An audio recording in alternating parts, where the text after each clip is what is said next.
Kazakhstan is in crisis. The government has fallen, and as of this morning, they've actually called upon Russia's military alliance, the CSTO, for aid. Now, over the past 3 days, we've seen societal unrest that really hasn't been witnessed since Kazakhstan gained their independence from the USSR nearly 3 decades ago. Throughout this video, I'll be covering some of the key events that happened up until this point, along with some of these catalysts that actually caused these things to happen. The number one that a lot of media outlets have been talking about is this rise in fuel prices, but there's a lot of other things going on here kind of behind the scenes that I think are very, very important to point out. Along with this, I'll be discussing 2 investment narratives that I've actually talked about in the past, Kazakhstan being the number 1 producer of uranium. I talked about that in this video when I was kind of traveling around Turkey, basically on my, my global clean nuclear energy thesis, and why I really liked Kazakhstan as kind of a uranium play, along with the fact they actually control over 12% of the Bitcoin hash rate. So this is a massive, massive deal. I'll get to all these things later in the video, but really starting off with some perspective here. This is actually an interesting tweet here. So he basically says Kazakhstan is more than 4 times the size of Ukraine. Math problem of the day. If it takes more than 100,000 soldiers to invade Ukraine, how many will it take to occupy Kazakhstan? As they've actually called upon Russia's help for this, right? So a little bit of perspective, if you're looking at Europe, this is the size of Kazakhstan kind of put in that scale. So it's very, very important to understand those things. But I really kind of wanted to kick it off also here with some of these quotes here that we've seen by this Russian foreign ministry spokeswoman. So she basically said that they considered the recent events in a friendly country to be a foreign-inspired attempt to use armed and trained groups, possibly forcing to undermine the security and integrity of the state. She also stressed that Russia is interested in reinstating the status quo of Kazakhstan and will assist Kazakh authorities to stop the violence. Now, these things are all very, very important. As we're leading up to this actually date, it's only 4 days away, January 10th, where Russia and the U.S. is kind of going to meet and discuss foreign relations, discuss some of the things with the CSTO, along with conflicts that are going on within Ukraine and Russia. So mainly on that Crimea border. So here I thought this is also very, very important to point out before we get into some of these investment narratives. The government resigned in response to the overall unrest. Kazakh news sites became inaccessible late in the day. The global watchdog organization NetBlocks said the country was experiencing a pervasive internet blackouts. Now, Russia's news agency TASS reported the internet access was restored in Almaty, so that's kind of like the largest city in Kazakhstan, by early Thursday. Today is Thursday. And then although the protests began over nearly doubling the prices for the type of liquefied petroleum gas that is widely used as vehicle fuel, their size and rapid spread suggests that reflecting wider disconnect in the country that has been under rule of the same party gaining independence from the Soviet Union since 1991. So kind of talks about, how the unrest was led by terrorist brands. And I want to show you this video that's actually very, very concerning. Now, I want you to really watch this and understand what's going on here. This is not something that we actually typically see. This is very, very strange. And it actually shows that there's somebody that's actually financing this. And I'm not sure, obviously there's many different perspectives to have here. Again, I'm being objective as possible. I always like to look at things from the perspective of natural law. So looking at okay, build your thesis, then seek out disconfirming evidence, which is really the antithesis, and then kind of combine those two things, really use critical thinking, and then with that, you're forming a synthesis. Now, that synthesis is not the end of the cycle. Synthesis is the new thesis. So you're always kind of improving your line of thought. And here, this is just one kind of thing to pay attention to. So watch really what's going on here. I'll restart it here on Twitter. Also, you can follow us at investglobal_io on Twitter. But basically, out of the back of this car, you see these guys kind of pulling out weapons. And this is not cheap to do, right? So just watch this. Many weapons are being just pulled out of the back of the trunk of the car for basically arming all these citizens, right? So again, context is very, very key here. I don't want to be, none of this is a political statement. This is just me kind of analyzing things from really an investment perspective. That's what I'm mainly focused on. I don't really like to focus on politics because it gets too much in the nitty gritty here. I'm not trying to be a politician. I just like to look, okay, what are the investment narratives going on? Obviously, I want to hopefully improve the world.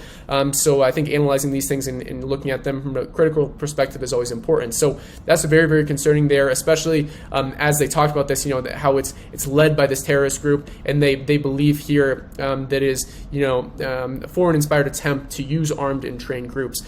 They did talk about, hey, the United States do not come in and enforce, these different kind of rules along with us. Don't come in and kind of start these tariffs and all these different things. Very, very concerning things could potentially happen here, along with, like I said, it's all building up to this event on January 10th, which will be interesting to watch what happens there, especially with the new context of what's going on here in Kazakhstan. So when protests in Kazakhstan, an oil-rich country of 19 million people, erupted in mass unrest in the opening days of the new year, Kasim Zomit, I'm going to butcher that name, so the country's president knew who to call. So early on January 6th, he picked up the phone to the Collective Security Treaty Organization, so that's a CSTO I've been discussing. Within hours, Russian paratroopers and Belarusian special forces were boarding planes for Almaty, ready to help Mr. Tokovicki, or however you say that name, control the uprising. What is the CSTO? Blah, blah, blah. They talk about this more here. After kind of the Soviet Union kind of dispersed, they had all these other countries that kind of come together. Armenia is one of them. Kazakhstan's one. I think Tajikistan's in there, and a few other of the stands, along with Belarus. And then this is kind of what it's all building up to, as I was talking about. So United States and Russia will hold a multi-anticipated talks in early January on the European security and Ukraine conflict under Moscow demanded NATO halts eastward expansion. So the spokesperson for the U.S. National Security Council told the AFP late Monday, 27th of December, that the talks with Russia will take place on January 10th. So it'll be very, very interesting to watch what happens here.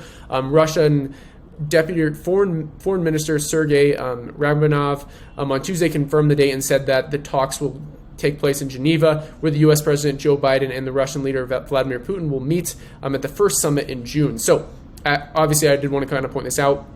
A little bit of perspective of where Kazakhstan is now and kind of the strategic points. Over the past year, I was kind of traveling around all these areas here, drove around Turkey, drove around Armenia, Georgia, and pretty much all over Europe. And now let's actually move into some of my thoughts around nuclear energy, right? So why is uranium important? A lot of people don't realize the overall thesis around uranium. It powers all this nuclear energy. People think nuclear energy is dirty energy. Not at all the case. It can be used for dirty things. Yes, there's been catastrophes, but it's not really the majority of the things. It's what gets highlighted in the media. But here are just 5 kind of quick things to keep in mind. So number 1, nuclear power plants produce over 790 billion kilowatt hours of electricity in 2019. It provides over 52% of America's clean energy. Now, that's not energy in general in America. It's specifically in that category of clean energy. Nuclear is part of the kind of this Green New Deal that Biden and Harris have proposed. And then nuclear energy is the most reliable energy source in America. That's kind of interesting. Nuclear powers over 28 states. Nuclear fuel is extremely dense. Now, I talk about this more in these videos. So I was basically discussing nuclear along this kind of just the actual commodity prices here. But I mean, you would have done pretty well if you would have just kind of paid attention to those videos. Obviously, we've seen these massive spikes, and I expect those to increase even more in 2022 as kind of we see this supply and demand dynamic play out where there's really this fixed supply in places like Kazakhstan, where we're seeing it in this country of crisis, right? So it's an emerging market country, and with this, you have this massive supply crunch here. There are other countries that are larger producers here. I think this is this is the other one.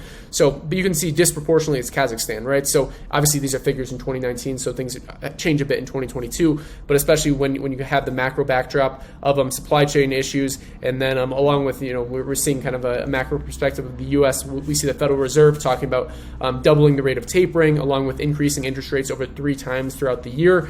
It'll be fascinating to see how all this plays out. So we see here at number 2, Canada at 6,936 tons, Australia, Namibia, Niger, Russia, Uzbekistan, China, Ukraine, South Africa. So really, I mean, if you're looking at Ukraine, Uzbekistan, Russia, Kazakhstan, that's a pretty tight supply chunk, right? So that's a pretty tight supply squeeze, but we have this constant demand for the need of nuclear power. And with this, you also have the demand for uranium because that's what powers the whole thing, right? So again, these videos, I can maybe have them linked down below in the description. I talk about them much more in detail, kind of my thesis around everything here. Before we continue on with this video, I do want to mention today's sponsor, which is Apollo FinTech. Now, with everything going on in the world, it's very, very important to kind of be diversified. In my personal opinion, it's important to look at, yes, blockchain market is very, very innovative, but actually having some real world assets backing things. And that's what Apollo FinTech is doing with GSX, their gold secured currency. They're actually backed by actual mines all across Africa. They're also doing very, very innovative things with helping West African countries increase kind of financial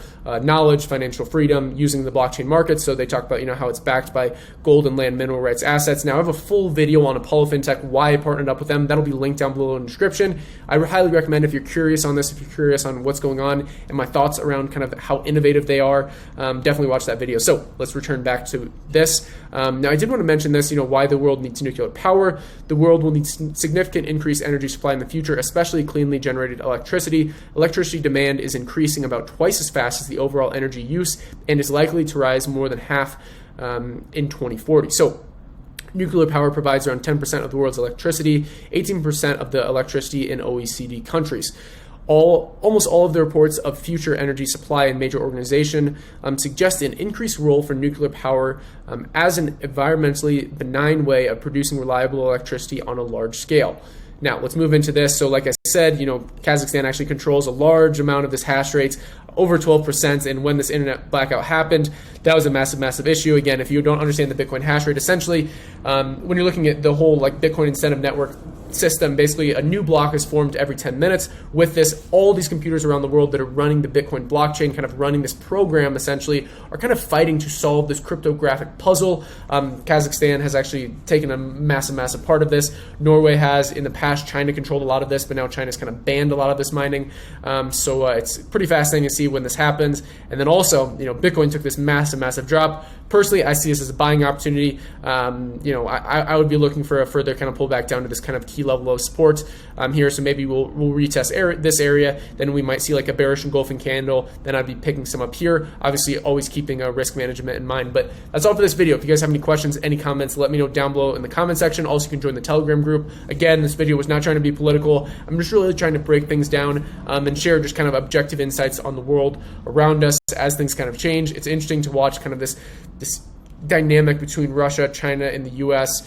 So it'll be fascinating to see what happens here in Kazakhstan. My heart goes out to the whole country. I obviously don't want to see any of this unrest happening. Obviously, we would like to see kind of a better world with peace. So that's all for this video. If you enjoyed it, like the video, subscribe to the channel, stay up to date, hit the notification bell, and click all. Invest global, and until next time.